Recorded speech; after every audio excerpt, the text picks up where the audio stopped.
Hello students, मैं सुधा स्वागत करती हूँ आप सबका आपके अपने चैनल तैयारी ऑनलाइन में। आज हम डिस्कस करेंगे क्लास 10th का वर्कशीट नंबर 30। वर्कशीट है 11 सितंबर 2020 का और आज का हमारा टॉपिक है अनौपचारिक पत्र। तो चलिए डिस्कस करते हैं वर्कशीट नंबर 30।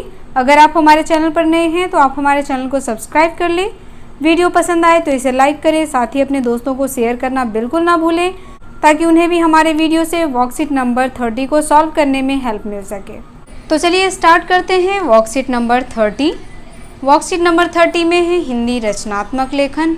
तो हमने पहले वर्कशीट में पढ़ा था किसके बारे में, औपचारिक पत्र किसे कहते हैं और अनौपचारिक पत्र किसे कहते हैं। और आज के टॉपिक में हमें क्या जानना है, अनौपचारिक पत्र के बारे में। हमने अनौपचारिक पत्र के बारे में जाना था कि अनौपचारिक पत्र किस तरह से लिखा जाता है। तो बच्चों, अनौपचारिक पत्र जो है वह अपने निजी सगे संबंधियों को लिखा जाता है। जैसे आप अगर अपने पापा को पत्र लिखते हो तो जो आप पापा को पत्र लिख रहे हो यह पत्र किस में आएगा, यह पत्र आएगा अनौपचारिक पत्र में। या आपने अपने मित्र को पत्र लिखा तो मित्र को पत्र लिखना भी किस में आएगा, अनौपचारिक पत्र में, क्योंकि हम किसे पत्र लिख रहे हैं, तो अपने सगे संबंधियों को। उसी तरह से हमने पढ़ा था औपचारिक पत्र के बारे में। तो औपचारिक पत्र किसे लिखा जाता है, प्रधानाचार्य को, संपादक को, कार्यालय में। तो जैसे अगर आप अपने पापा को लिखते हो, अगर आप अपनी मम्मी को लिखते हो, या भाई बहन को लिखते हो, या मित्र को लिखते हो, तो ये सभी पत्र किस में आ जाते हैं, ये सभी आ जाते हैं आपके अनौपचारिक पत्र में। और औपचारिक पत्र किसे लिखे जाते हैं, प्रधानाचार्य को, संपादक को, कार्यालय आदि में औपचारिक पत्र लिखा जाता है। तो आज हम जानेंगे अनौपचारिक पत्र। हमने पिछले वर्कशीट में देखा था कि जब हम किसी बड़े को पत्र लिखते हैं तो हम कैसे संबोधित करते हैं। अगर हम अपने पिता को पत्र लिख रहे हैं तो हम क्या लिखेंगे, सबसे पहले हम लिखेंगे पूज्य पिताजी, या आप लिख सकते हैं आदरणीय पिताजी, पूज्य पिताजी। उसके बाद क्या लिखेंगे, चरण स्पर्श, चरण स्पर्श। तो बड़ों को इस तरीके से हमें संबोधित करना है।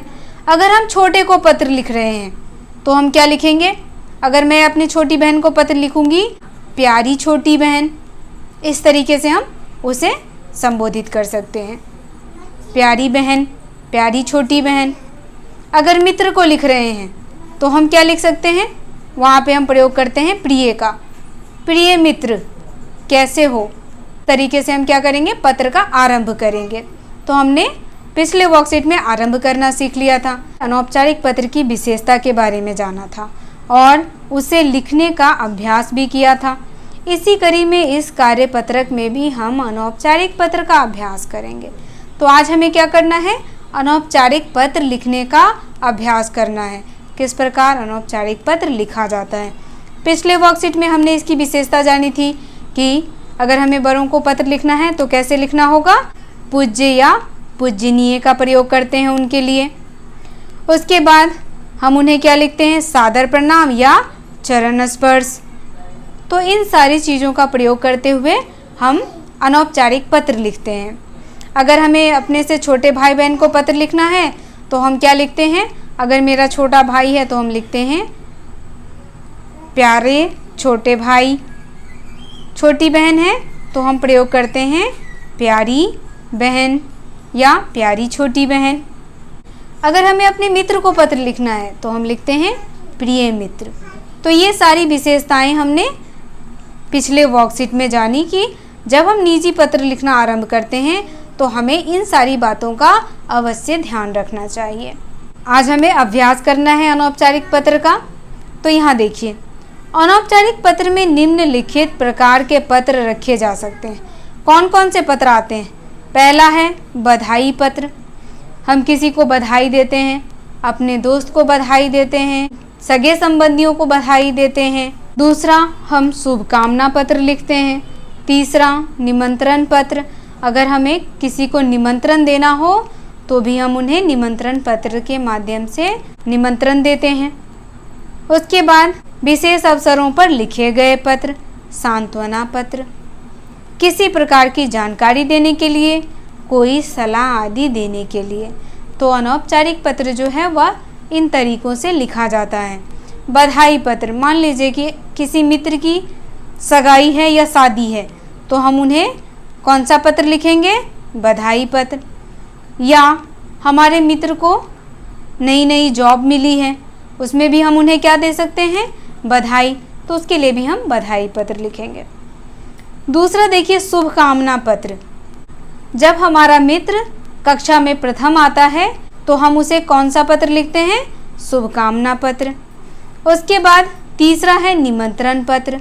आप अपने जन्मदिन पर निमंत्रण पत्र लिखते हैं और अपने दोस्तों को भी आमंत्रित करते हैं।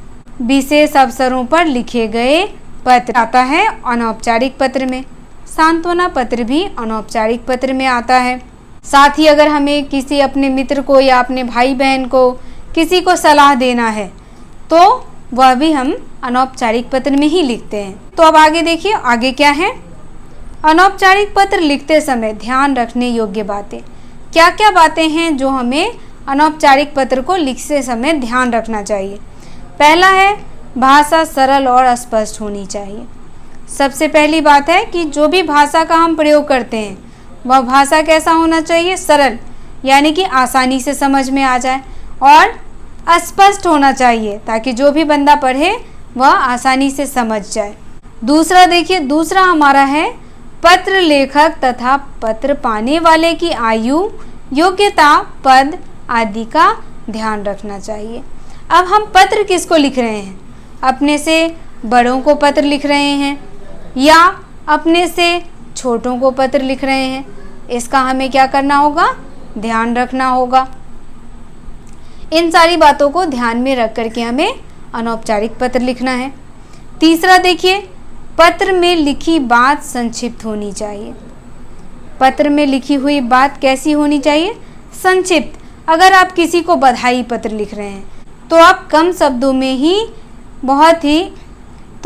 शब्दों में बधाई पत्र लिखेंगे, यानी संक्षिप्त रूप में। किसी को अगर शुभकामना दे रहे हैं तो शुभकामना पत्र भी जो है वह संक्षिप्त रूप में ही लिखा जाता है, ना कि विस्तृत रूप में।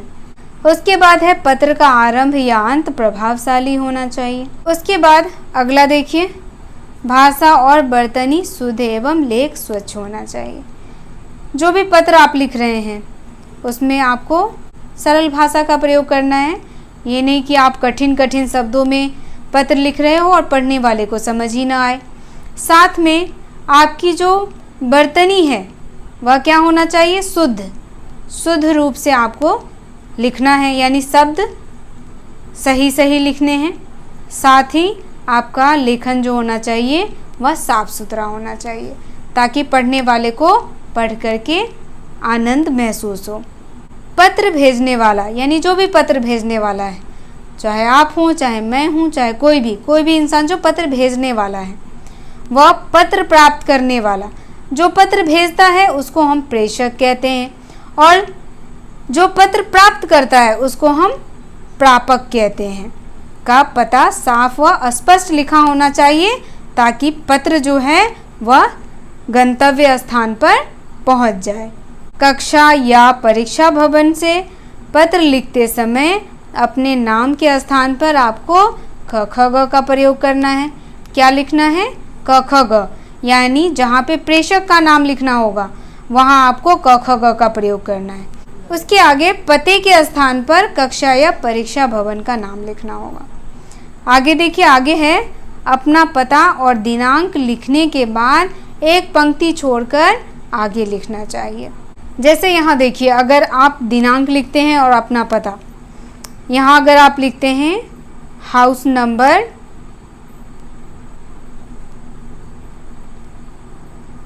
नंबर अगर लिख रहे हैं G45 कुछ भी, कहाँ, ग्रेटर कैलाश। सबसे पहले क्या करना है, अगर आप अपना वहाँ पता लिख रहे हैं तो पता के जस्ट नीचे आपको क्या लिखना है? दिनांक। पता के नीचे आपको दिनांक लिखना है कि किस दिनांक को आप लिख रहे हैं। तो दिनांक यानी कि डेट, किस दिनांक को आपके द्वारा पत्र लिखा जा रहा है। तो अगर मान लीजिए ये पत्र 11 तारीख को लिखा जा रहा है, 11 सितंबर को, तो आप यहाँ लिखेंगे 11 सितंबर 2020। उसके बाद एक पंक्ति छोड़ के अगले पंक्ति से आपको पत्र लिखना आरंभ कर देना है। आगे है पत्र में काट छांट नहीं होनी चाहिए, यानी जो आपका लेखन है वह कैसा होना चाहिए, स्वच्छ होना चाहिए ताकि पढ़ने वाले को अच्छा लगे। अगर मान लीजिए हम पत्र लिखते हैं और उसमें बहुत ज़्यादा कट-कुट कर देते हैं तो पत्र कैसा लगता है, गंदा लगता है। तो इसीलिए हमें पत्र में कभी भी ज़्यादा काट छांट नहीं करनी चाहिए। आगे देखिए अभ्यास में क्या दिया हुआ है। अभ्यास 1 साल पहले आपने अपने पसंदीदा पुस्तक को अपने मित्र को दिया था। दुर्भाग्य से आपका दोस्त इसे वापस करना भूल गया। पुस्तक का आपके लिए बहुत महत्व है क्योंकि यह आपको आपकी दादी द्वारा उपहार स्वरूप दी गई थी। अपने दोस्त को उस पुस्तक को वापस करने के लिए एक पत्र लिखें। अब आपको एक पत्र लिखना है जिसमें आपने जो पुस्तक अपने मित्र को दिया है उससे आपको वापस लेना है। इस प्रकार आप अपने मित्र को पत्र लिखेंगे। तो बच्चों पत्र हम इस तरह से लिखेंगे।